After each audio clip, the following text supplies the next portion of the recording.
Hi guys, this is Ate Sel. For today's video ay magluto naman tayo ng pork giniling with egg. At ito na nga po, naglagay na tayo ng mantika.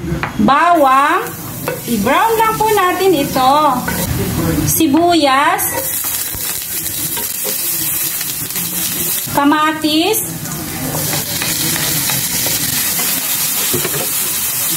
ilagay ang mga giniling. Haluin ng very light.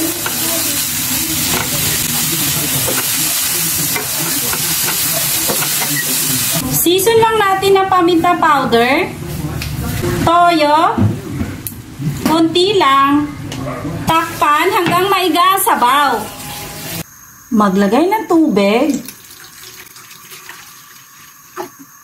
Takpan hanggang kumulo para lumambot ang mga karne. Ilagay yung mga carrots sa patatas. Pinagsama ko na guys.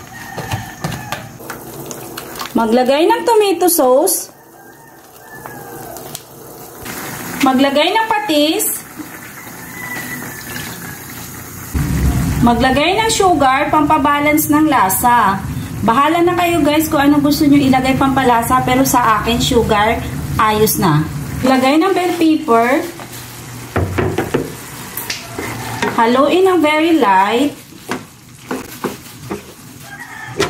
Huwag kalimutang tikman para ma-adjust yung lasa kung may kulang.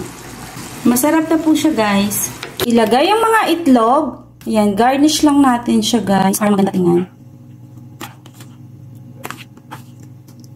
At ito na po guys, luto na po ang ating pork giniling with egg. Yun lang po guys. Thank you for watching and please don't forget to subscribe my YouTube channel, Cooking by Ate Sel. Ingat!